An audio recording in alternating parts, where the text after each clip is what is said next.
Hello, welcome back to another episode of Animal Horizon with my co-host Lawrence Anton Yo, and our special guest Jack Hancock from Humane Hancock, Hello. the YouTube channel. That is the YouTube channel. Go and check him out.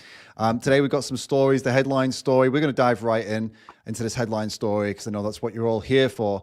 We're going to talk about the World Wildlife Fund, or it could alternatively possibly be called the World Wildlife Fair, because. Well, let me set the scene for you here.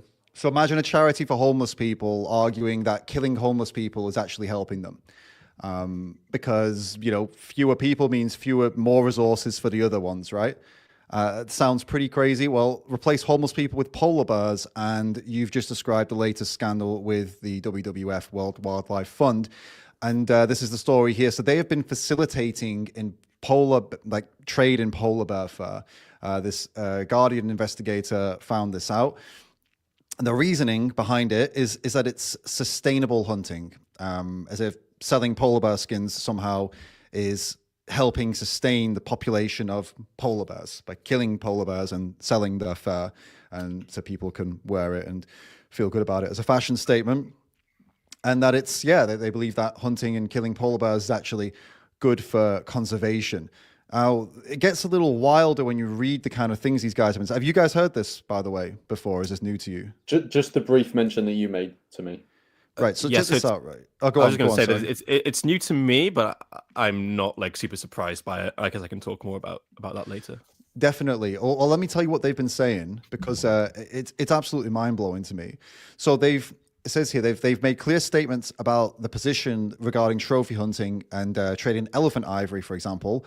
They said they're not opposed to hunting programs that present no threat to the survival of threatened species and where such species are involved as part of demonstrated conservation and management strategy with science-backed, properly managed, strictly enforced, revenues and benefits going back into conservation and local communities. So they're happy for people to kill wildlife. The World Wildlife Fund is happy for people to kill wildlife as long as the money that is earned from killing wildlife goes back into saving wildlife. That's something they've stated. It gets even worse, by the way. They talked about this with the polar bear trade here. Here it is, polar bear fur trade. They said it's not a significant threat to the species, and but there are some places where it may be unsustainable. So their concern is not even about the animals themselves. The concern is about it's some kind of belief in preserving a species. It's not even. It's the World Species Preservation Fund, and it's not necessarily like a care for wildlife that they have. And what really surprised me, and I'll throw it over to you guys in a minute, was that they lobbied against granting protection to polar bears in 2010 and 2013, when the US, supported by Russia, proposed a ban on international commercial trade of polar bear skins. WWF lobbied against it. The World Wildlife Fund lobbied against a ban on polar bear polar bear skin trade. That to me blows me away, that the US and Russia were supporting a ban on it, and the WWF said no, we shouldn't ban it. And there's multiple other examples of this, of other things they've been doing. They've been pretty much in favor of hunting wildlife across the board. Whenever a ban has come up, whenever it's been negotiated and they've been brought in to give their opinion, they've said no. In most cases, they're like, yeah, we should. No, hunting's good. Keep hunting the wildlife. The World Wildlife Fund. To me, this is absolutely mental. But what's your immediate reactions, guys? I can't get my head around this. Do you want to go first, Jack? Just because you mentioned you had some background stuff.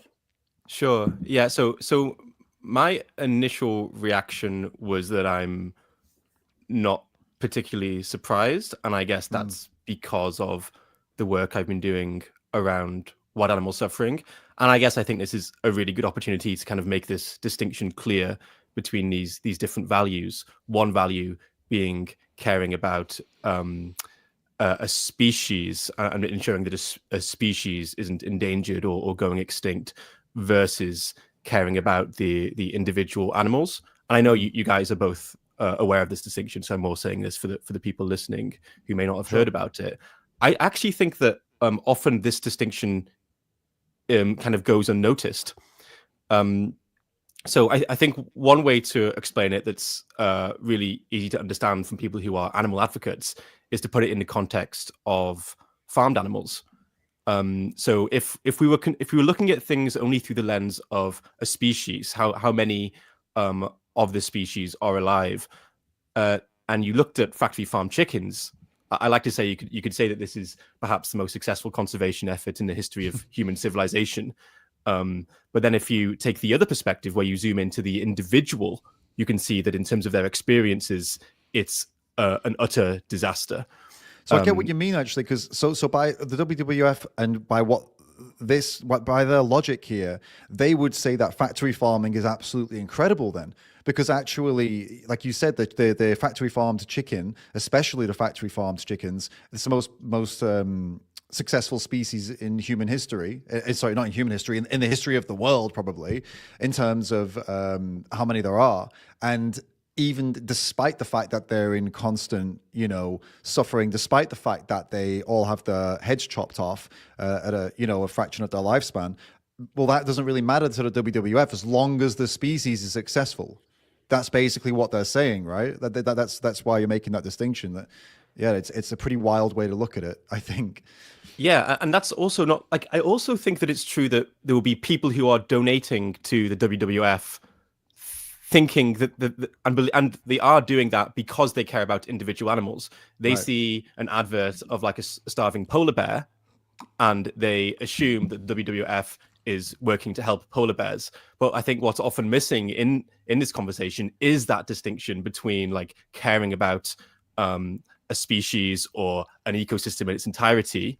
In other words, perhaps just seeing individual animals as like cogs to this greater whole that matters. Versus a perspective that animal advocates may have about caring about the well-being of individual animals. Yeah. Yeah.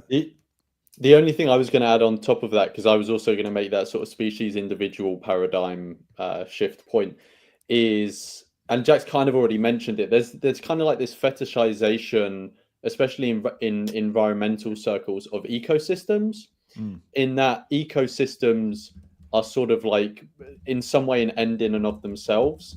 And my understanding of an ecosystem is that it's just a series of complex interactions between many sentient beings, usually that live in the wild, but then also, weather systems and rock types and stuff like this, right?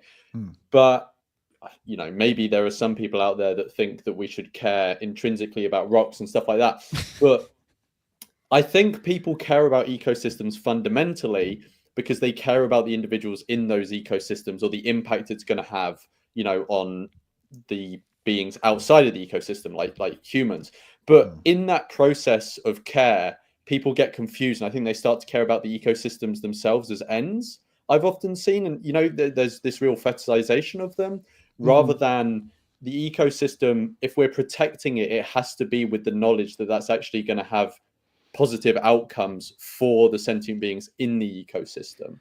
I honestly doubt, I really doubt that the vast majority of people who send money to the WWF are thinking, I'm doing this to save the ecosystem. Oh, what's that? They're promoting hunting polar bears. Well, I mean, as long as it saves the ecosystem, I mean, I see what you're getting at, and I think that's where they're at.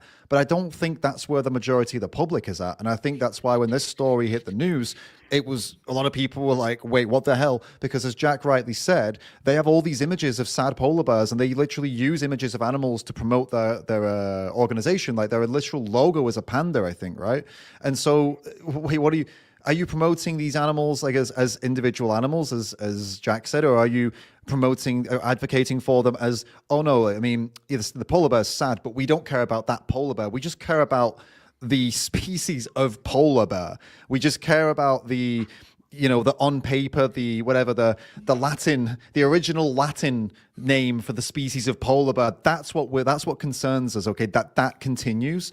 But then obviously, like Jack, like you said, all these emotional advertisements and these things that pull up people's heartstrings would suggest that they actually care about animals, but they don't. Clearly they don't.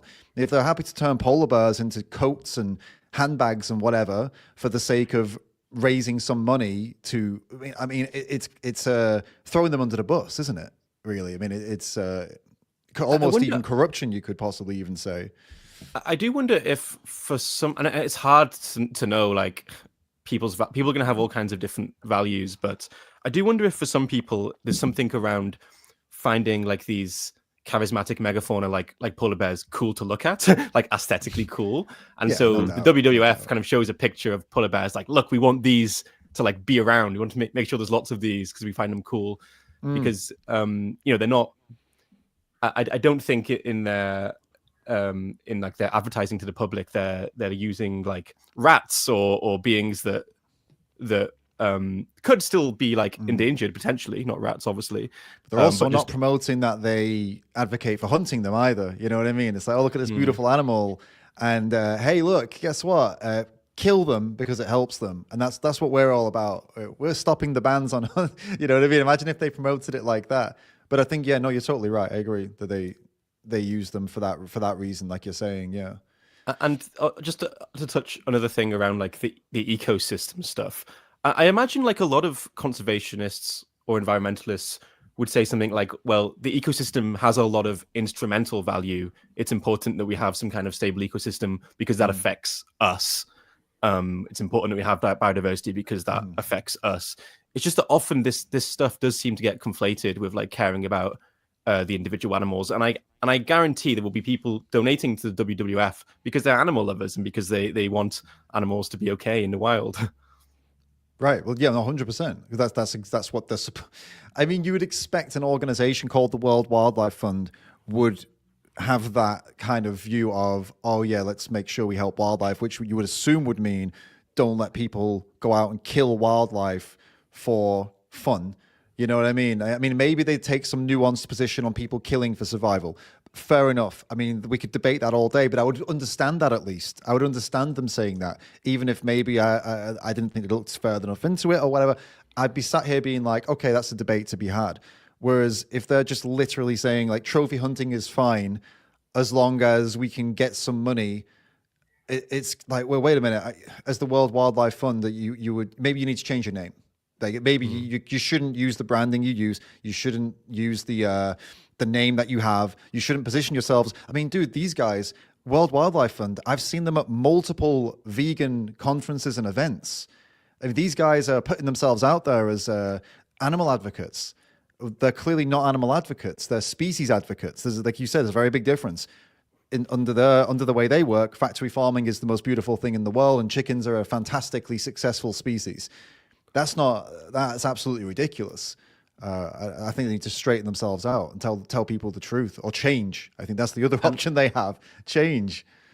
I suppose one thing to note is that this example isn't just making this distinction clear between like caring about individuals versus caring about a species, but it's also, I think, illustrating that there can actually be a conflict between these two values. If you are kind of optimizing for trying to protect certain species, you could actually take actions that are actually bad for like welfare and the welfare of individuals. It could be the case that like trophy hunting overall is like bringing money into species conservation and actually making it so there's maybe more biodiversity and the animals are less likely to go extinct because there's this like desire to have them around to shoot. And there's that takes us back to the first thing I said, in that yeah, there are definitely actions that can violate one's rights, right, whether an animal or a human, that would help the others. Like, for example, with the homeless populations, or actually I'll go even more controversial if you like, parts of the world where like diseases, really, really horrible diseases are rife, and it's really poor, they don't have clean water, don't have clean food.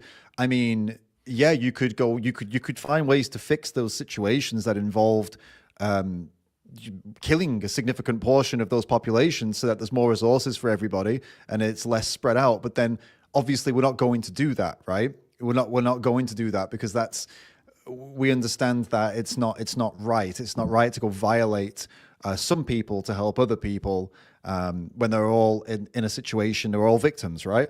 Whereas in the case of polar bears, it's kind of what they're suggesting. It's like, oh, polar bears are at risk of all these things. Let's kill some because it'll help the others. Like, wait, what?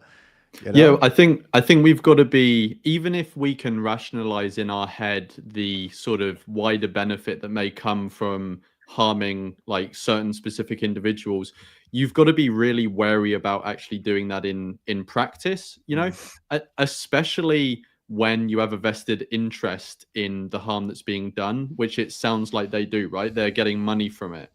So it's it doesn't just seem like a calculation of, we are allowing this certain amount of harm to be done because we know that overall there's going to be a benefit. Now, obviously, the money being gained is part of the benefit as they may see it, but the fact that they are receiving money from this killing, and that's going to go to sustain the jobs of the people that probably made this decision, seems like quite a big conflict of interest, especially, Definitely. when there's like lives on the line, right? 100%. 100%. So I guess, with that story, I think what else could we even possibly say? I mean, I would just say that I think you guys agree with me on this, and I think most people who aren't vegan are going to agree with this. Protecting wildlife means not advocating for people to kill them and then profiting off their corpses. I would say it's a pretty low bar to set, right? In terms of if you're considering yourself an organization or a person who cares about protecting wildlife, or if this logic does hold, then they would need to explain why this logic wouldn't apply to a human rights organization then who deals with, humans at risk. And, okay, could they do that too? Can they exploit those humans or kill those humans? It's an absolutely ridiculous, and I really hope this expose forces some people to ask some serious questions, and forces some big donors to question as well, which would hopefully make some changes in the organization. But yeah, though that's the story. So guys, let us know what you think in the comments. Keep the live chat going, keep the comments going. Lawrence is going to take us into our next story, aren't you, Lawrence? Which is actually maybe I'm really straining the connection here, but there's it's kind of a link. So obviously we were just talking about how the WWF are presenting a certain look they've got, right? But the reality of what's happening is different. So I am sharing the wrong screen. Let's switch to mine. Boom. Why can you guys not see that? Okay, now you can see it, right? So, so the story I wanted to pick on is kind of the same thing, is this disconnect between what's being presented and the reality, right? So there was this recent report that came out from the Animal Law Foundation, which some people may be aware of. If you don't know about Animal Law Foundation, then go to their website. They've got a bunch of stuff on there. So should I go there right now or? Oh, so you're talking to the chat? Okay, not my bad. Yeah. Sorry. Yeah. So they recently. I have no idea if that was a really bad joke or. It was. Oh, okay. Go on. Come on. I'm sorry. I'm just trying to. Yeah, go on. So I won't interrupt you again. I promise. They recently released this report, Food Chain Misinformation. Now, before I go over a bit, I'm going to pick out a few key points from the report. I just wanted to establish some basic facts before we go into the actual report. So the first thing to say is, if we look here, so if I just scroll up, this is from the Food Standards Agency. So go back to, where was I here? So Food Standards Agency, for like people that don't know what that is. So that's the UK version of like something like the FDA, basically. Right? Yeah, it would be that. Yeah, that sort of. Yeah, I think DEFRA would be the exact equivalent, but it's that sort of, organization. So I think people have heard of the FDA because America is like, everyone's talking about America, but I'm not sure they know what FSA is. But yeah, cool. So I literally just wanted to pull this up because obviously, us three, the people watching this stream, we're obviously highly sympathetic to animal causes. But even though we may disagree ideologically in some ways with the average person does also care about animals to some extent, right? Even if that doesn't, even if that isn't reflected in their actions. So I just wanted to quickly go over this polling, which is, 33% of people say highly concerned about the welfare of animals, 42 saying somewhat concerned, right? So this is the vast majority of people are to some extent concerned about animals.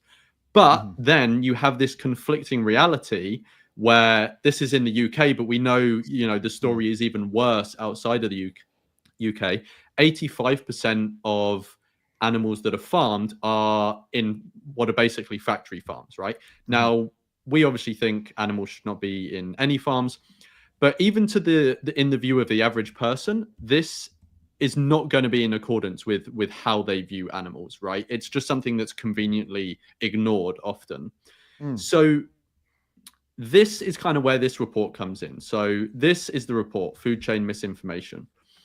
So basically what it's looking into is the false or inaccurate representation that the animal agriculture gives to the consumer to, we all know, mislead them so that they have this picture in their head of what farming is like that we will conveniently buy into ourselves because we want to, when actually the reality is very different, and actually it's something that we wouldn't want to support if we were actually presented with it and told, you can very easily not support this. If someone is reasonable, they will say, I should stop supporting this, definitely. So I just wanted to touch on a couple of the key points from the report that basically go into the ways that, some people might say these are subtle. I think they are like quite overt ways that they will misrepresent the industry. So one of the ways that the industry will misrepresent what is actually happening is found in what the industry chooses to include and chooses not to include in the imagery that they put out, right? So these 3 bullet points here give some examples. So one commonplace thing is that you'll pretty much always see in the imagery that animals are outside, right? They're usually never depicted indoors. If they are depicted indoors, it's usually very clean and this sort of stuff, which in reality, which we'll get onto in a minute, is not the case, or it's very rarely the case. Yeah, and I've said this here. The only bit to add on is that the animals they depict are always looking healthy and well. You'll often have, here's an example here. You'll often have, for example, a mother with their baby, which, especially since this is a dairy advert, in reality, the babies are taken away from the parents. And then the last thing to say is about emissions. Is one of the key things they don't show for fairly obvious reasons, because if you want to sell something to someone, you're not going to show them horrible things about it. But there are common farming practices that just aren't shown to the consumer, right? So mutilations, farrowing crates, for example. Farrowing crates are a very famous example that come out in exposés. Overcrowding, for example, all this sort of stuff. Is this is like the report, you're reading now the report from the FSA, like, this is what they've put together? No. The FSA was just the polling. This is the report from the Animal Law Foundation. So the Animal Law Foundation. Okay, got you. Yeah. Okay. So the final thing I wanted to hit on from the report itself was, what are the sort of implicit claims that come across in this, right? Because I think it's important for us, even if we have some knowledge about how farms actually are, and we understand, at least in the abstract, that the industry misrepresents how the farms are in their advertising. It's good to actually delve into what are the actual specific things that they're misrepresenting and the implicit claims that are coming out in that. Because if you're more specific, you can be more convincing when talking to someone, right? So I'll go over 3 implicit claims that are often made in the advertisement. So the first one is that farms are small scale. So usually you will see 1 or 2 animals, again, outside. They usually won't be in these big buildings. If they are in a barn, it will look like a relatively small barn with only a few other animals in. All of this paints a picture in our mind that these are sort of smaller scale operations, right? They aren't these overcrowded big operations. Again, I've already mentioned, there's this implicit claim that the animals are healthy, which, we know by and large it is usually not true. And also there's this implicit claim that the animals are afforded preferable treatment, which again isn't true. So obviously it would be preferable for the calf to stay with their mother, right? If they have to be in the system, that would be the preferable, which obviously they don't have to, but that would be preferable in the circumstances. We know that's not what happens, but the preferable treatment is shown, right? So I'm not going to go into the actual reality, because I think, we all kind of know about this. We don't need to sort of present ourselves with these horrible images over and over again. But if someone wants to delve into it, some recent examples is the work from Animal Rising, who have done this expose of the RSPCA. So they've got a bunch of exposés they've gone into, you know, video reports, all of this sort of stuff. So if you want to go through all of that, then you can. Yeah, that's available free on YouTube.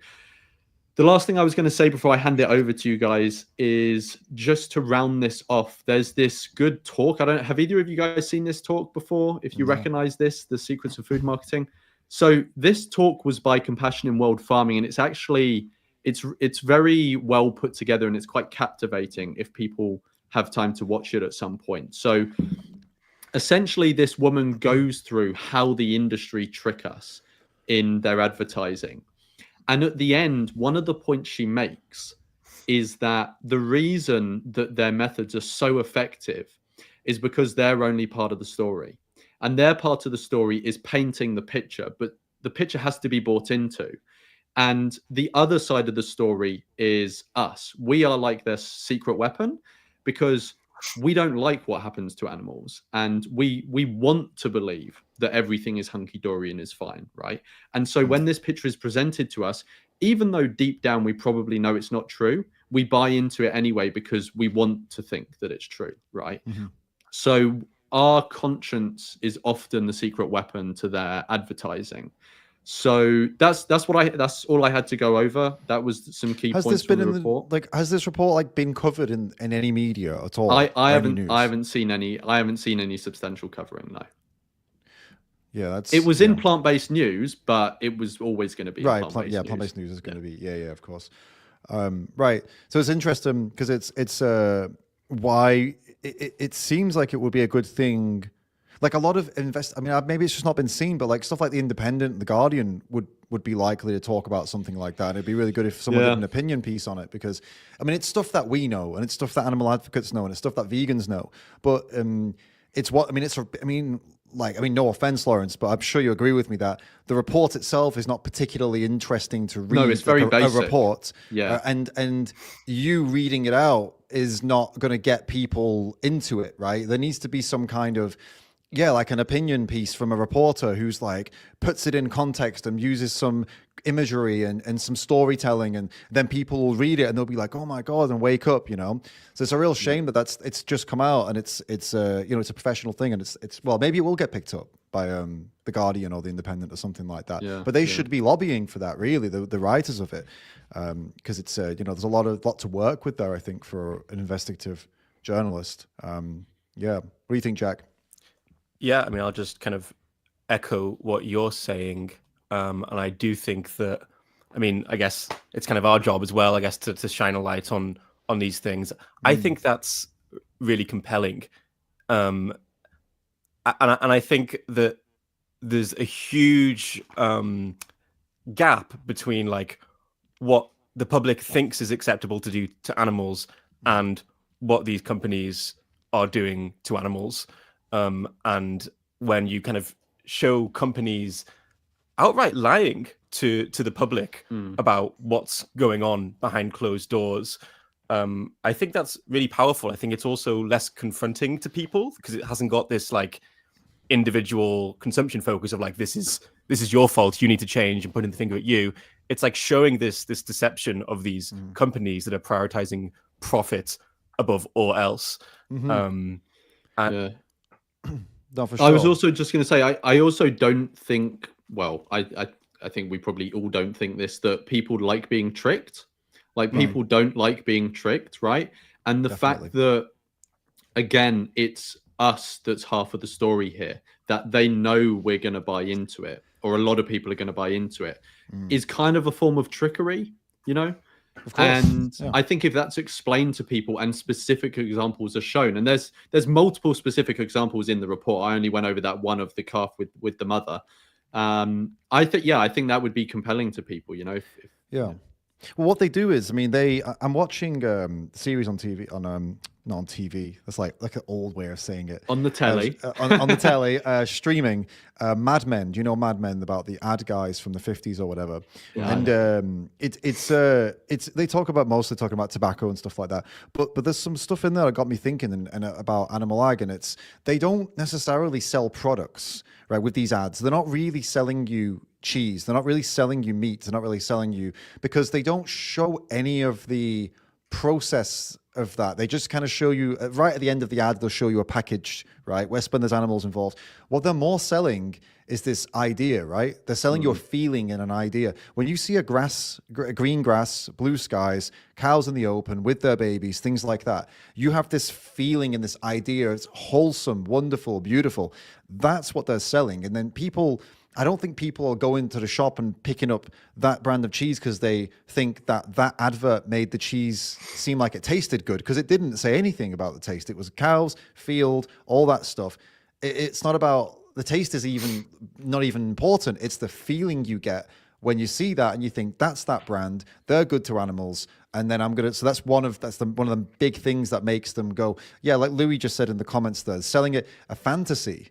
Isn't it? It's like a fantasy what they're selling to you, and they're getting away with it. And yeah, maybe it's about time these ad agent or the whoever regulates the ads, maybe it's about time they start stopping them from doing this, right? Because it's complete lies.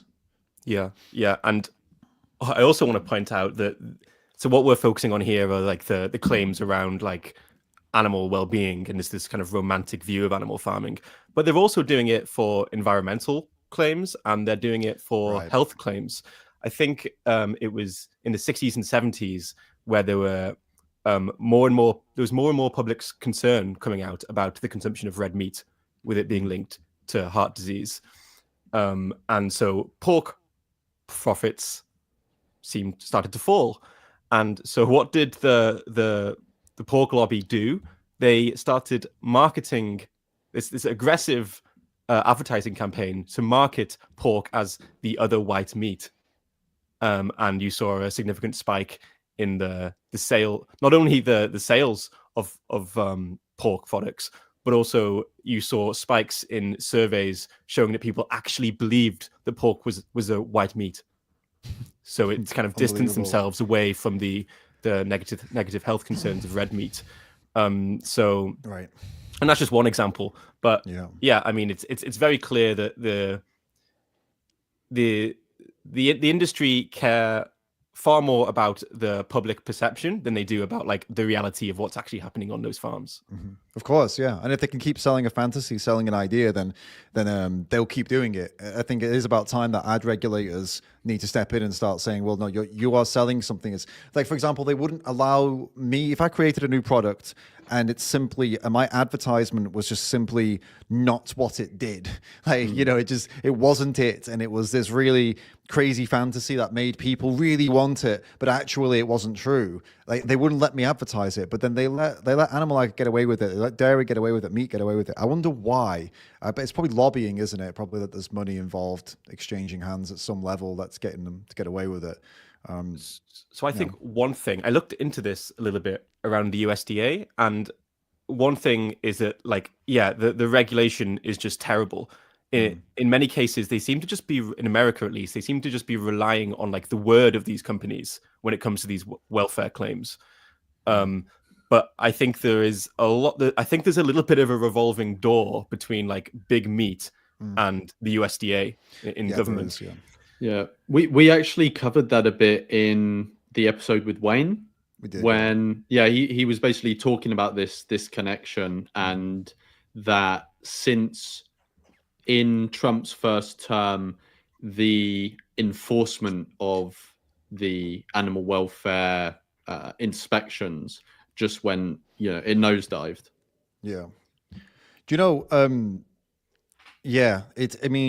We kind of back to that point that Jack made earlier on that I wanted to actually touch on. I think we can circle back actually, because you're with enforcement and with education, activism, and enforcement, and all those things. Obviously, it's a lot of it rides on us, right? That's what Jack was saying earlier on. Like, okay, what can we do as advocates? What can we do what can the organizations do? And what ways are going to work the best? And actually, I want to tie that into the next story because it's very relevant and not in a good way, actually. Because this guy actually, I'm going to talk about in the next story, had his way of trying to bring attention to these things. And I'm sure just about 99.9% of people are going to strongly disagree with what he chose to do to bring attention to these things. So I'll tell you what happened, and then I'll show you the news story. So an artist, he put 3 piglets in a cage, denied them food and water, invited the public to watch and to watch them starve to death.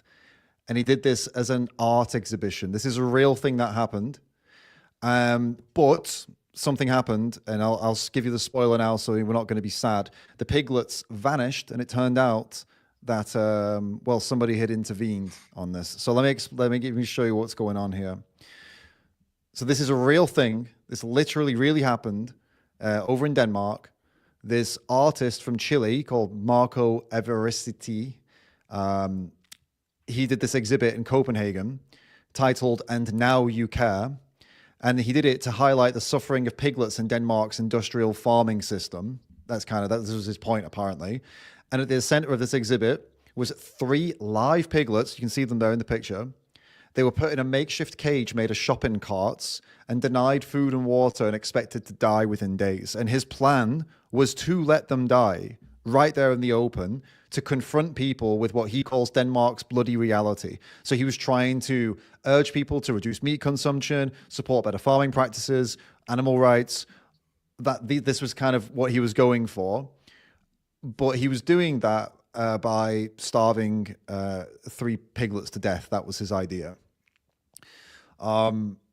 So obviously there's a huge amount of controversy around this. Animal Protection Denmark got involved, and they acknowledged that they appreciate what he's trying to do by highlighting these problems, but they condemned this completely, saying that they don't agree that 3 piglets, individual living beings, should be starved and prevented from drinking and eating until they die, which I think is a pretty reasonable take to have from anyone who has even a fleeting concern for animals' lives.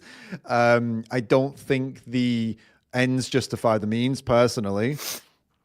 And it turned out that they disappeared because this guy's friend worked with some rescuers, and they rescued them. Animal rights activists went in and took them away, and now they've been rescued and they're in a home somewhere, obviously secret. And apparently the guy himself said that he was disappointed that they had to shut down, but at least the piglets would survive, and he's happy that they've gone to a good home. So this is just, to me, this is just absolutely mental. Give me some reactions from you. You both look completely dumbfounded. I was when I first read about this as well. I was sat there like, I thought it might have been a joke. I thought it might not have been real piglets. No, like legit real piglets. Like he was genuinely willing to kill 3 little piglets to make a point. Yeah, I don't think I really need to like re-emphasize the stuff you've just said, because it's kind of, it's kind of clear, and I think everyone probably gets it. But the thing I'd add on top of it is just like, I think this seems like an example of someone who obviously the heart is in the right place in terms of like the issue you want to bring attention to, right? Mm-hmm, but it's a case of like completely demented calculations going on in someone's mind, right? Yeah. In that, like, we have, because you know how you said like the ends don't justify the means, right? No, it's not even clear what the ends are here, right? Exactly. That's the other thing, is that maybe in someone's mind they're like, oh well, if I do this and it brings about the end of animal farming, it's justified. Well, right. Okay, maybe people can have a debate about that, because that's just like that would just be wild benefits. But this is like, the outcomes of this are wildly speculative. Like, even if it was successful, it would probably just lead to a hate campaign online. Like this wouldn't actually nothing productive would probably come of this, right? So that's the first thing. Like, it's not clear that what the actual outcomes are. And then the other thing is, even if you knew what the outcomes were, could you get to that end point with different means? So let me give an example. If you rescued these piglets and then somehow had some sort of way of people experiencing their joy, right? So maybe you could save them, bring them into a sanctuary, and create a documentary around their lives growing up in the sanctuary, right? Free from the future that they would have had. And maybe you follow some piglets in a factory farm that weren't saved, right? And you sort of contrast those two storylines in a documentary. I mean, I can't say for sure because obviously we don't know what the outcomes would be, but that seems like it probably would have led to much more positive outcomes than There's what literally a this has million happened. things. Yeah, I get what you're saying. There's a million Yeah. things he could have done. These three piglets, wherever he got them from, there's a million things he could have done with them Yeah. to help raise awareness that didn't involve starving them to death. Right? There's literally there's so many options that you could go over that, and you know, and like what you said, he's calculated somewhere along the line that killing them is going to be worth it, right? Sorry, I'm sorry. How have you made that calculation exactly? Show me you're working. Show, you know, like back in school. Show me you're working. Show me sacrificing these 3 lives and, you know, making that decision. Tell me how is that going to impact the world in a way that helps animals? And tell me how you factored that's worth it. This guy's just an artist, right? A small artist. I don't recognize his name. I don't think he's famous. You know, if like I don't know Famous now. You know, famous now, yeah, but for all the wrong reasons, right? Yeah. And I still don't think it's justified, because the thing is, oh, so he gets a run in the media. He's famous for a couple of days. Everyone moves on. Then how many people have you affected? Was it worth it? Was it worth it if you created a couple of vegans? Was it worth it because you're killing these animals? And is there another way you could have created those vegans? Well, of course there are. There's millions of ways. I think something that Leon's just said in the chat I liked. He said that artist had no moral bone in his body. It's clearly about attention rather than an actual statement. That was one of the main critiques of this, actually. A lot of people were saying he's just, like all artists, just desperate to get his work seen and to get himself seen. And they were accusing him of using animal rights as like his way of getting it out there. Now, I don't know the guy personally. He could be the most dedicated animal rights guy in the world. However, if he's willing to starve 3 piglets to death, I severely doubt that. Do you know what I mean? I'd really, really doubt that that's who this guy is. And I really do lean, if I'm going to speculate, I agree with Leon. I'm leaning more towards that. Artists are like the biggest narcissists on earth, right? Do we agree? Artists are the most narcissistic people out there. I mean, you have to be. Otherwise, how are you ever going to get seen? You have to be a narcissist, right? Artists and YouTubers. But you get what I mean, right? If you are literally just, you have to be somewhat narcissistic to be a successful artist. Otherwise, no one's ever going to care about you, because you're not. You have to really believe you're the best. That's how you become the best, right? And so I think there is something to that accusation. I really do, to be honest with you. So I know that it's like routine for chickens to be starved because they will breed faster, apparently. So I know that, and of course, like when animals are transported to slaughterhouses, they're not being given food and water. But like in Denmark, pigs, is that like a standard practice? I don't know. I would imagine. Imagine for the transportation. I would assume that's a standard practice anywhere, because it makes financial sense. Sure, for transportation, but I suppose I just would have thought that if the idea, because I'm trying to make sense of it in my head. If the idea is like, well, this stuff is happening behind closed doors and no one cares, everyone just eats them. So I'm gonna do it in public, and you're all gonna lose your shit. And it's making a very clear point that if you're not okay with it in this context, then you shouldn't be okay with it in that context. But are piglets just like being starved to death? I doubt piglets. They are if they're sick. If they're sick, they'll either starve them or they'll smash their heads into concrete. Because there's no point feeding them if they're not going to be viable, I suppose is the word they would use. But then with grown pigs, they starve them for sure before slaughter, because I think it's to do with they don't want their stomachs to be full when they're cutting them to pieces. I think it's something more to do with that. One thing I'll say, by the way, just before we keep going, 2 things. One, that it could well be the case that this was all planned, that the stealing of them was all planned. And if that is the case, I sincerely apologize to this activist. You did an amazing job. Thank you. That's a really good event. If you were genuinely planning on killing them, then no, I really, really disagree with you. But if it was a stunt and the plan was never to kill them, I think that's absolutely fantastic. That was an amazing stunt, that is. And the second thing I'd like to say real quick before we move on is, there's a couple of artists in the comments that are obviously offended because I call them narcissists. Not all artists But I think out of the ones who are gunning for success, who like really, really, really want to get out there, you've got to be some kind of narcissist. If you're just an artist, you just put your work out there and you're like, I do it for the love. Obviously, you're not a narcissist. That's what I was trying to say. Sorry, just clarifying if it upset some people. Yeah. I guess the other point, I guess, is that, you know, even if he's not planning on killing them, if they've actually been starved and denied water, that's also not okay. Yeah, no. Even if that, but if that was if he's not actually doing these things, that's what I'm saying. Which would be, that would be really smart. That would be like kind of like, you know, when pranksters do this thing where they go to a vegan restaurant and they're like, oh, I'm going to eat meat in the vegan restaurant, and it's really horrible because they're like, why are you doing that to these people? It's really mean. If they just ate vegan meat and told them it was meat, it would be very funny. Actually, it would be a really funny prank, you know. It's like that small change makes something go very sinister to actually quite funny, and everybody can enjoy it. That's the case here. It's like, if you're actually starving and killing the piglets, it's sinister and horrible. If you're just telling people you're doing that and actually you're not doing that to make a point, then it becomes something that everybody can be like relieved, like, oh, thank God. Yeah. And actually that would maybe, you know, highlight, maybe that would have been the better thing to do, is to say that's what you're doing and then reveal it's not what you're doing, and then tell people, now, you know, your emotions were good. You should protect these animals. That would have been the better way to do it, I think. Yeah, and I guess like if that was what happened, they can still do that. They can come out and be like, after all the outrage, actually, yeah, that would be bullshit.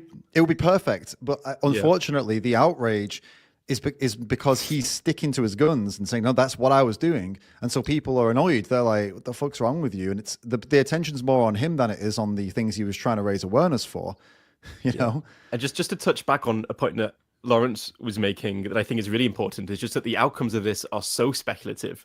If it was the like, in the best case scenario, the way you've described it, I would guess that because this issue is just getting such a little amount of media attention, that it's probably positive. But even then, we're not sure. Like it could actually just be normalizing harming animals to some extent. Yeah, that is definitely a concern as well. That's also a concern I had with another action that recently an animal org did, where they bought a pig's body, like a prepared pig's body from a slaughterhouse, and then paraded it all around London. And actually, does that raise awareness, or does that normalize purchasing animals and using them as a means to an end? That is a big, you know, debate, and we've had that one before, so we won't do it again. But yeah, no, it's a reasonable thing to bring up. So I mean, I think you know, if we're trying to highlight the cruelty and the abuse and the, you know, all these horrible things that we do to animals and breeding them, violating them, and killing them, then we can't engage in the abuse and violation and killing to bring attention to the abuse and violation and killing. I think that's that's pretty much always going to be a bad strategy. Yeah, I'm trying to think of I'm trying to play devil's advocate here and think of a scenario in which it could be justified. Like it'd have to be in a vacuum, wouldn't it? You know, well, what I like mean? let's say hypothetically. I mean, this is actually happening, so it doesn't even need to be hypothetical. But like millions and millions of fish on fish farms are like dying terribly. You know, like suffocating to death, being put on ice. They could even suffocate for hours on some occasions. Let's say that some organization wanted to create some kind of stunning machine to make it so that the animals died instantly, as opposed to like suffocating like that. And it's an opportunity to reduce an astronomical amount of suffering, but in order to do it, they need to test on animals to actually develop the machine. In that case, like the utilitarian calculus would be like, okay, so maybe we test on, I don't know, less than 50 animals, and we end up sparing potentially trillions from suffocating. What about I don't think guys? I'm not going to engage with that too much because it's a lot to think about. So and I think we're going to move to another story soon. But I will say that I don't think it's analogous to this example. I think like you're describing a situation where maybe doing some harm to animals would result in some good for animals. In this case, he's literally starving animals to death. I don't think that, if we're going to try and be analogous, like, okay, is there any case where we would say take 3 baby animals and starve them to death for a greater good? I can't think of that. Yeah, and I guess a key difference good. is how speculative this art example is. Exactly. And the hypothetical I'm giving is like you're sparing trillions of beings. Exactly. Yeah, that's what I mean. If we can come up with a million hypotheticals where like it could be debated. This isn't one of them. There's no debate here, in my opinion. It's like you shouldn't do that, bro. This guy is literally just an artist trying to make a point. It's like, make your point in a different way, man. Be creative. You're a bloody artist. Come up with a way that doesn't involve starving baby animals to death, huh? Give it a go. Unless this was all planned, like I said, in which case, great job, well done. It's amazing. I'm sorry for being me. Lawrence, take us to the next story. Cool. So I've got a story that is a bit of a lighter touch, I think. There is some, get into the story, Lawrence. Yeah. Okay. Cool. Let's do the story. All right. Let me get it up. Oy. Okay. Can everyone see that? Right, David. We need to take down yours. Yeah. Oh, yeah. No. There we go. What's yours? Put it up. Mine is up. Not on my screen. It ain't. Now it is. Right. Can you see it? There we go. Yeah. It's okay. Nice one.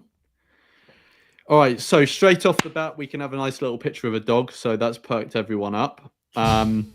So basically, in this story, I just wanted to go over this article that came out yesterday, and it just goes over some interesting stuff about the potential future of how we come to understand animals and their consciousness, right?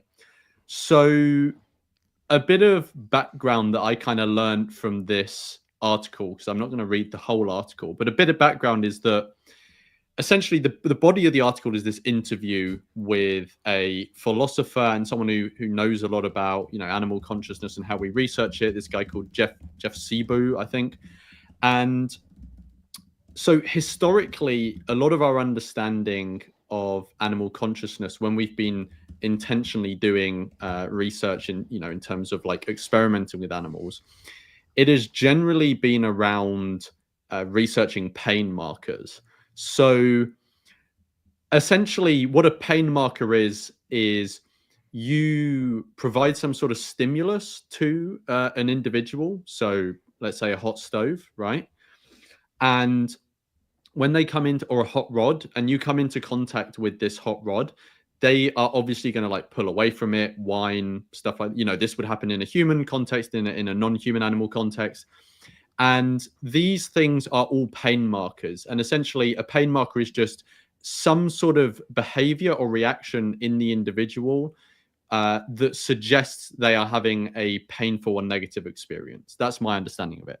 So essentially what Siebu says was, we use pain markers to assess the probability that particular animals can consciously experience negative states like pain and suffering.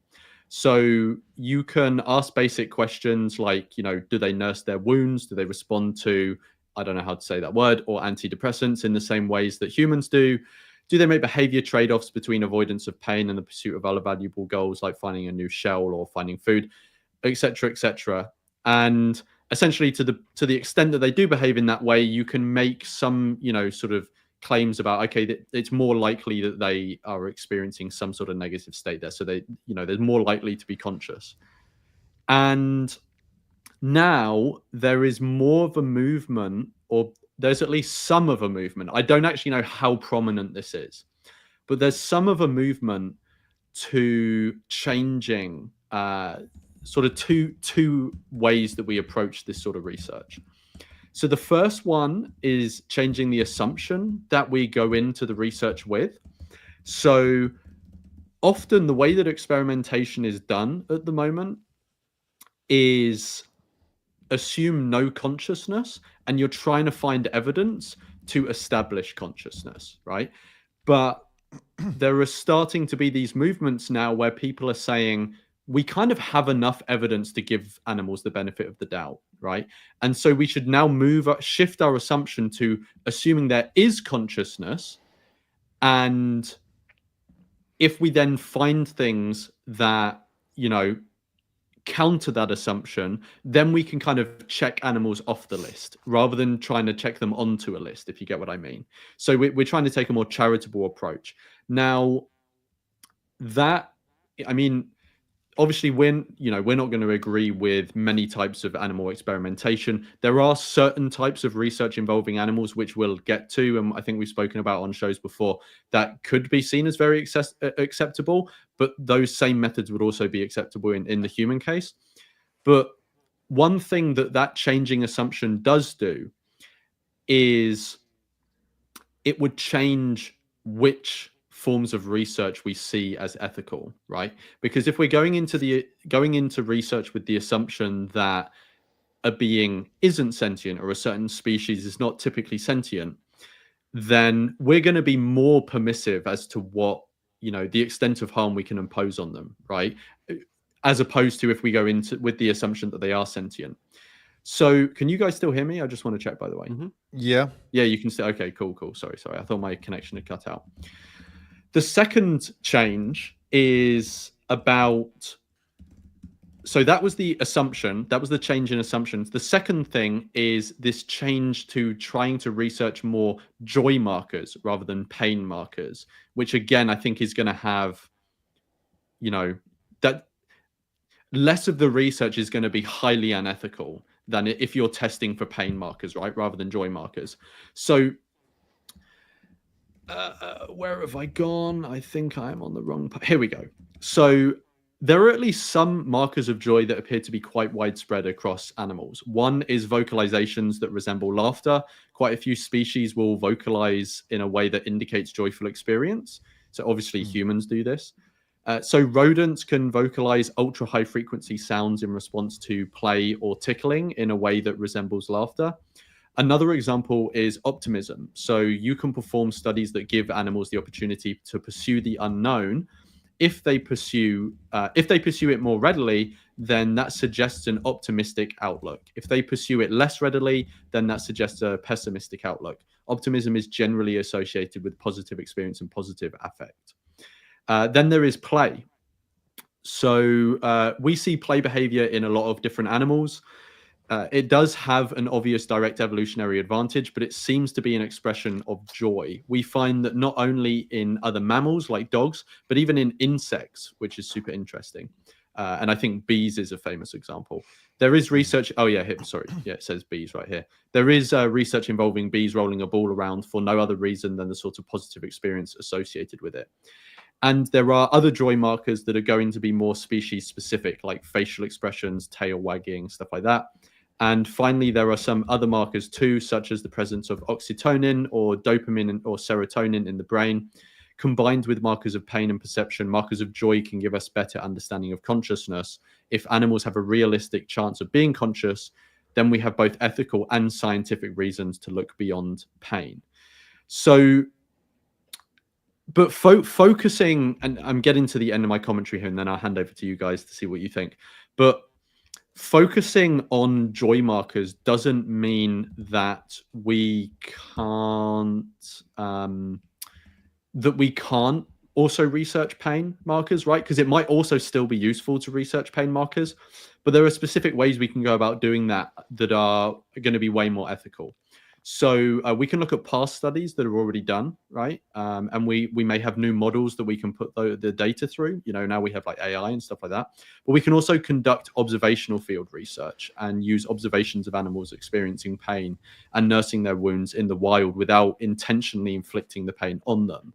So there's still this way of using pain markers in research in a more ethical way. And then I just had some videos that I was going to share, which I thought are a nice way to close off, which are videos of animals very likely experiencing joy. But maybe we want to do our commentary first, and then we can close on the videos. Sure. Jack. So what do you guys think? Yeah, I mean, overall, I like that article, and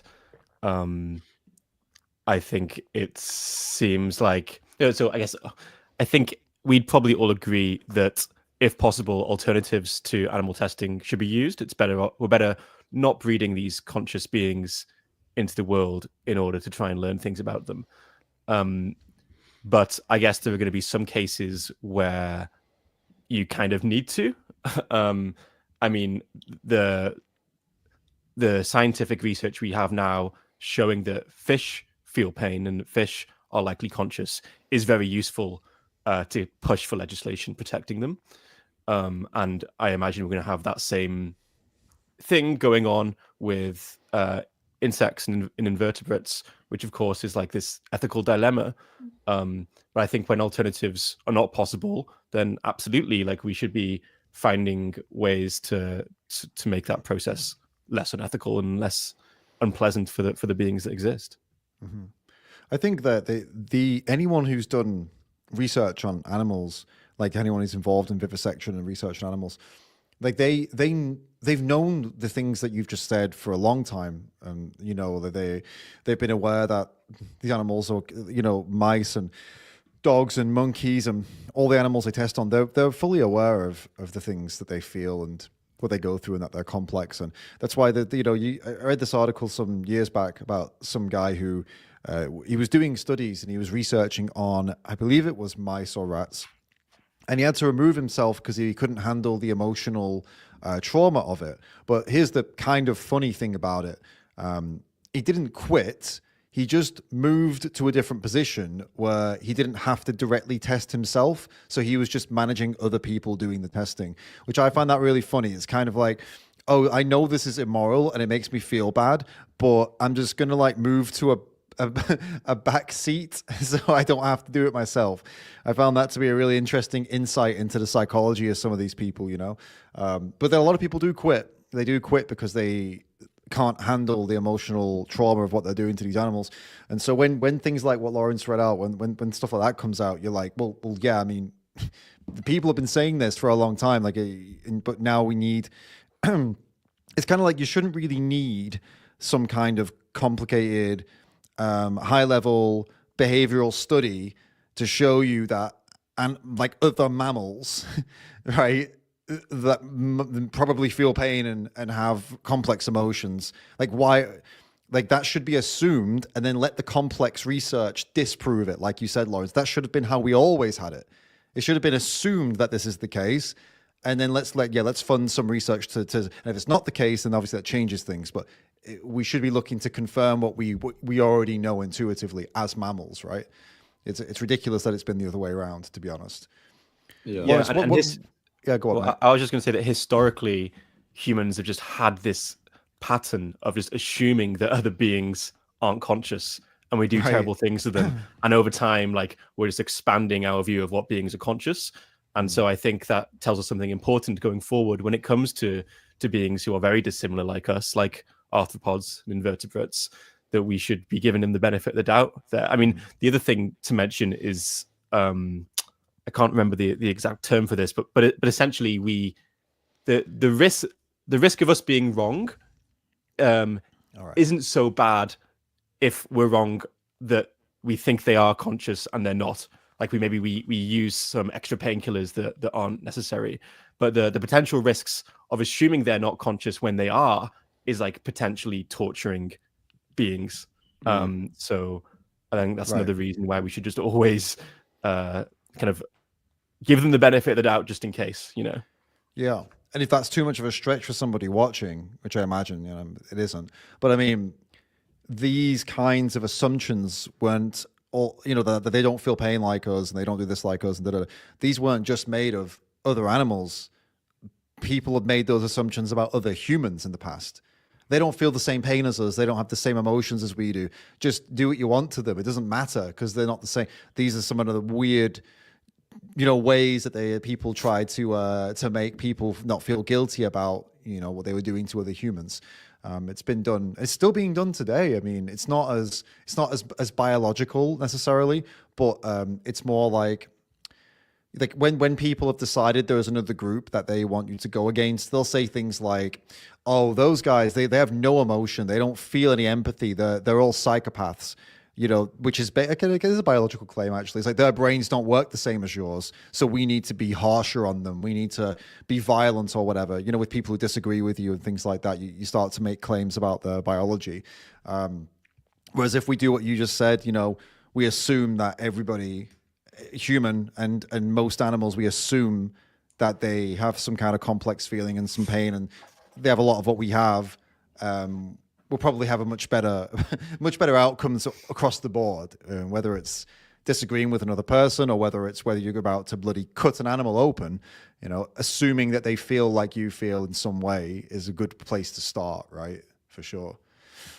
Lawrence, I've got a video too. You mentioned, did you get a video of the bees with the balls? Is that what you were going to show? Because I've got that. I actually wasn't going to show the bees with the balls, but if you want to show that. Yeah. I've got to do it. I've got to do it. What video is this going to be? Oh, thank God. He said these bees were playing with balls, and I was like, wait, I don't buy that. What are you talking about? So I found it, and I just want to see what the hell this is. Do you want to make the video bigger? I don't know. It's quite. Oh, there you go. Is that right? Yeah. All right. Better, yeah. So apparently these are bumblebees playing with balls. I didn't know about this. I've never heard this before. Look at this. Yeah, there's a guy, I forget what his name is. I can't remember what his name is. But there's a guy who's written a book called The Mind of a Bee or something like this, and goes into all the research. There's actually quite a lot of research that's been done on bees, and it's super interesting. He's also done some webinars online, which I think you can find on YouTube. I think the Insect Welfare Research Institute has actually had him on. So if anyone knows them, I don't know if people know if that's too niche a concern, but no, I don't know about that. I've never heard of this before. I knew bees were I know people have spoken about bees. They have like nerve endings and stuff. They have like a lot more complex systems. I'd heard that before, and so like they actually.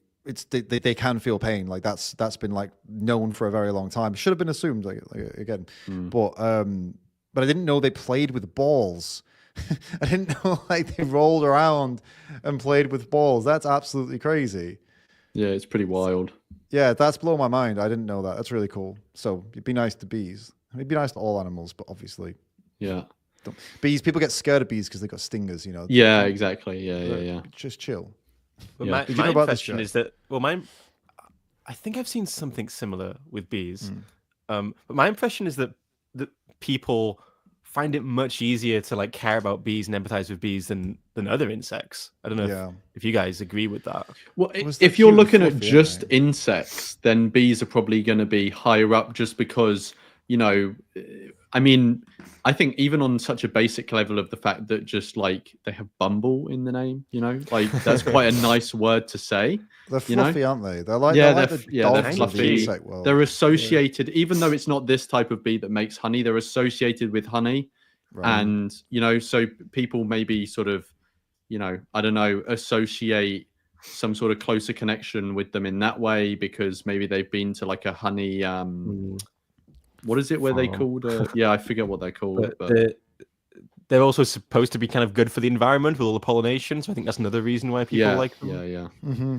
Yeah, I think a lot of it is down to them being just cute, fluffy, and being they're like the Labradors of the insect world. I think they've kind of earned that status because I mean, what other insect could you say is fluffy and cute? I can't think. Well, they're not fluffy and cute, but butterflies were also greatly admired. Obviously, they are. Well, because look at them. I mean, but they're not. Yeah, but they're not. It's not the same type. You know, it's not a cuteness type of thing. It's more like awe. Just beauty. Yeah, exactly. If we like genetically engineer insects like cockroaches to be extremely aesthetically pleasing, then maybe we'd be much easier to like promote concern for them. You know. I actually think you're right, and I actually I kind of like cockroaches. I think there's a way you can learn to like them because they're obviously they're not very nice to look at, and if there's a lot of them, then it's okay. You're never gonna like that. I mean, I don't mind them, but if there's a lot of them, I'm not happy. But if it's just like one little one, they're quite funny. You know what I mean? Like, have you ever tried to like get one out or catch them? They're really smart.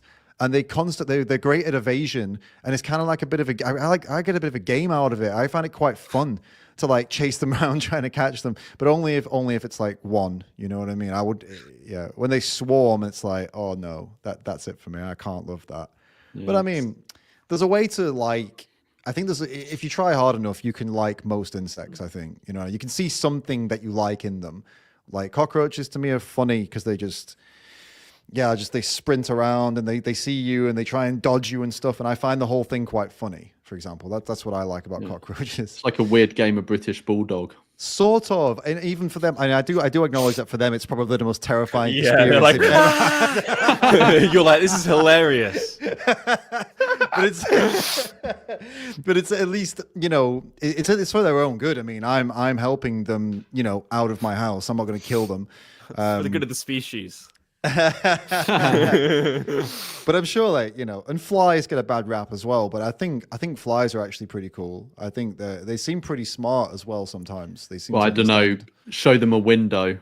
Seem to lose. Yeah, they're not great at that. They're not great at that, are they? But guys, if insects like flies are sentient, then this is like a huge ethical consideration because of the numbers, right? Yeah, it's just like changing the game. Yeah, definitely. Yeah. I've got a few other videos to show. Go for it. You guys cool? Yeah. So let me put it in. It only makes it a bit bigger. So I don't know. This is a relatively famous video. I think I actually remember watching it around the sort of time So yeah, this is like I was about to say a horse playing ball, a cow playing ball. I do know my animals. Which obviously people would not associate with, you know, with cows because we're so used to seeing them just standing in a field, right? But often, you know, the environment that an animal is in can like harden them in a way, right? You know, then be more suspicious. Like for an animal to play in this way, they obviously have to be really comfortable with the humans and the specific human that they're playing with, you know? So it's no surprise that the animals that we regularly exploit and, you know, harm in many ways are not going to express playful behavior with us, you know? So we're not used to seeing these specific See the animals. cow shouting then, like proper like, wow. Yeah. No, it's all, of course. They're not going to express those behaviors. It's the same with sheep, right? Everyone thinks like, oh, sheep are terrified. You could never get close to it. We even have the word sheepish to describe people who are, you know, whatever's just not very like confident or whatever. But have you ever met a sheep that was raised in complete peace and with human contact and like in a rescue center, like, or at a sanctuary? Sheep are like almost identical in behavior to dogs. And I mean that as in like, think of the friendliest dog you know. If you meet a sheep who's been like spent their life with humans in complete, they act exactly the same.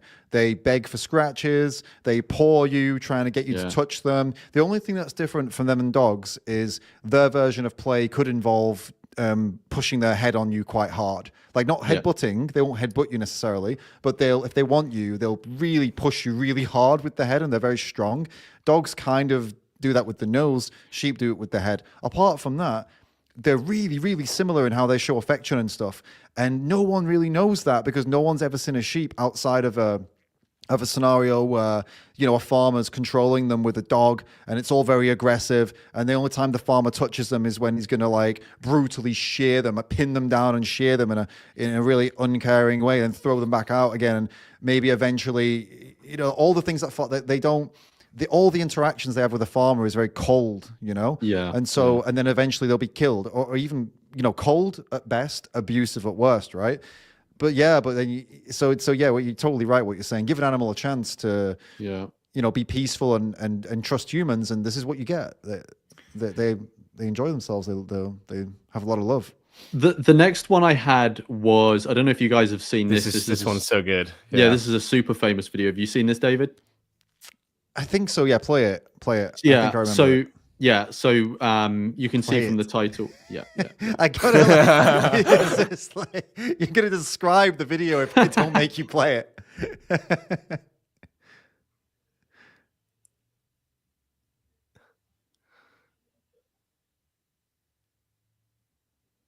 Oh man, Yeah. crazy. With apes and chimpanzees and all these different kinds of monkeys, and it's it really hits a little harder. Like I was looking at a video of a gorilla the other day, and when you really watch a gorilla, when you really watch them for a long time and their mannerisms, and it's hard to believe that they are as kind of dangerous and instinctive as they are, because when you look at them and watch them, especially if they're just sat chilling, you're like, that could be one of us. You know what I mean? Yeah, Like they even yeah. do little things like they'll be kind of looking into the distance and they're kind of like that, like really casual, like little human mannerisms. Yeah, And then, but it's like if you try to get anywhere near one, chances are they're gonna rip your head off. And it's but you would imagine like humans that had no idea about gorillas would probably be quite friendly with gorillas. Oh, look, let's go and say hello, and then you kill them all because it's territory and stuff. Yeah, you know what I mean? It's like, with monkeys and stuff, it's especially obvious, isn't it? They've got a lot going on, and they're super. It's videos like this. And especially if you're someone like Jane Goodall, who has had massive amounts of experience with actually being with primates, you just learn like we're so much more similar than we are different. Especially like, it's insane. Like a lot of the stuff I think one of the reasons why we view ourselves so differently is because we take the similarities for granted. It's like a lot of the stuff that we are similar in, we kind of overlook, right? Definitely. And then the final one I will not explain and just play straight away. It's super short. It's just it's just dolphin surfing, and there's really no other reason than just enjoyment. Cool. There is actually a lot more high quality video of dolphin surfing in a David Attenborough documentary from a few years ago, but I thought it might copyright strike, so I didn't use that example. But that's also a good one for people to check out. But yeah, dolphins also do some stuff that I'm sure Jack would be interested in. So Jack, if you don't know, you should go to Jack's channel and watch his video, speech that he did about wild animal suffering. But dolphins are probably not your favorite animal, Jack. With that, why is that? Is that because they eat fish? Oh, they're rapists. Jeez. You don't know about this? No, seriously, dolphins have been known to literally rape fish for pleasure. Like they get fish and they force themselves on fish. I'm pretty sure it was dolphins for pleasure. I've also heard this. Yeah, such a stark contrast to all the cute videos we've been watching. Yeah, I was just going to say that I've spent today I was editing and just going through footage of factory farming, and it's just crazy the amount of time I've spent over the last few years watching footage of animals suffering. That it's just really heartwarming to see farmed animals expressing like a positive experience like that. And I also wonder, when I was watching it, I was thinking, I wonder if advocates should spend more time, should I be spending more time kind of showing animals expressing positive emotion? Because it's something that I think there was actually some research about this from an organization fairly recently, showing that talking about animals' capacities is, out of several options, a thing that causes the least resistance, perhaps the least cognitive dissonance. It's a way to get someone to empathize with the experience of an animal that is perhaps less confronting than showing suffering. Yeah, Animal Think Tank has done some stuff on that. So at VARC last year, the Vegan and Animal Rights Conference up in Manchester, they did a presentation on this exact thing about, the way that we present animals in our advocacy, and, should we picture them in conditions where they're suffering, or conditions where they're enjoying themselves, or both, to contrast it. And I can't remember all the conclusions that they made, but the research is on their website. So if anyone wants to look into that more, I know Animal Think Tank have done that. I'm sure others have as well. Yeah, I think it's important for sure. I mean, if not for advocacy for anyone who cares about animals in any way, you can't spend all day, every day just looking at videos of them having these horrible things. You've got to get some balance in your life, otherwise you ain't gonna be around for too long, are you? Let's be honest. You're not gonna be doing any advocacy for much longer. Yeah. So no, it is great. And these videos, I think, in terms of advocacy though, in terms of getting the word out, I think these videos do help. I think, on my social media, for example, like I've just had a video go viral. It's on 1.5 million views now. And it was just a video of me saying something like, how could anyone eat an animal like this? And then there's a dog playing with the baby cow. Now, it has 1.5 million views and it has a lot of comments of people being horrible, really, really horrible. But the horrible comment to view ratio is still incredibly low. And so there are probably around 1 million people who saw that and didn't say anything. And so they might have, whatever, we can assume the reaction, right? A video of a dog playing with a cow and a nice video and someone saying, how could we eat these animals? It's not offensive. It's not likely to trigger.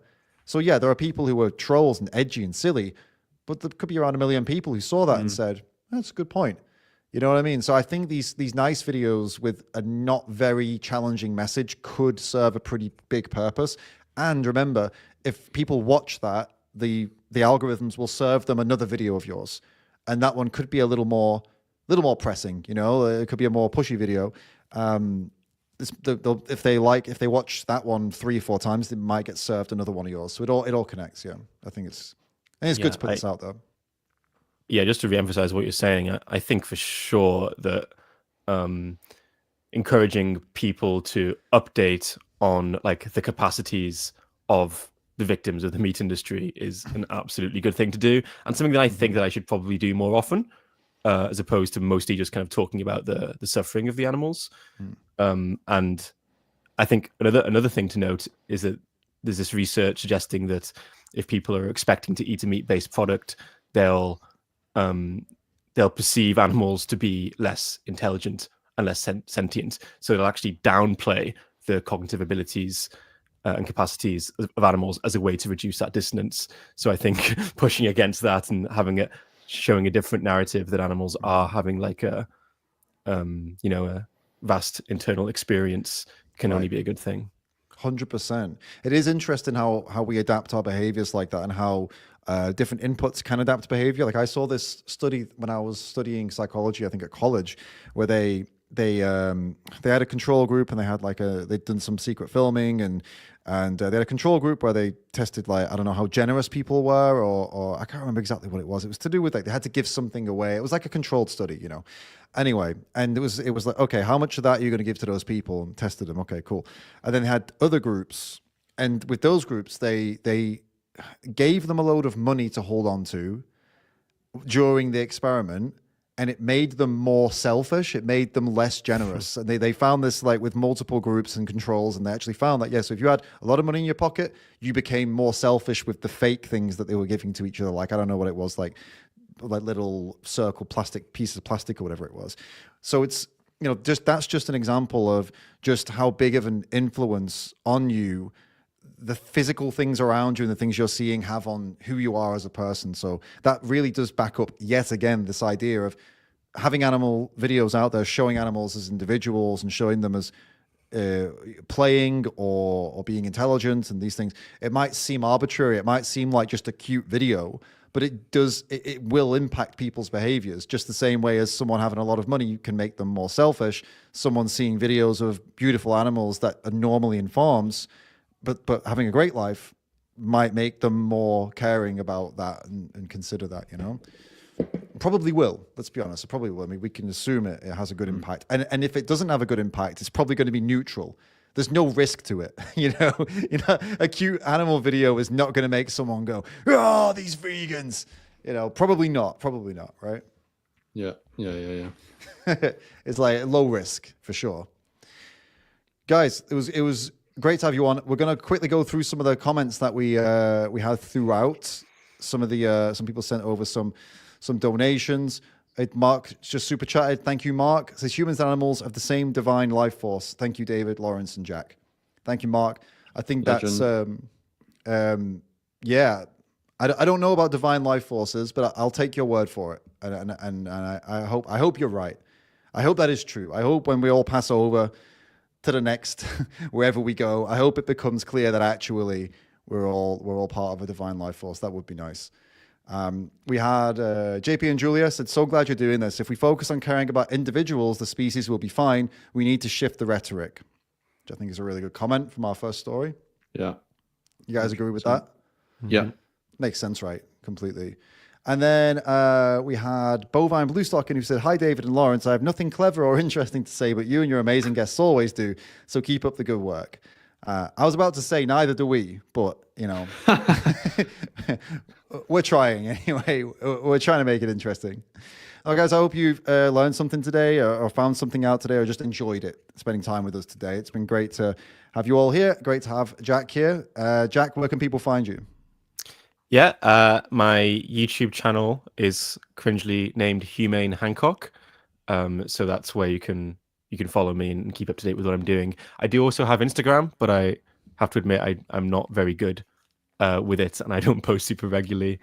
But yeah, I think YouTube is where you'll find me. Perfect. Amazing. So yeah, go subscribe to Jack on YouTube if you don't already. Makes very interesting videos.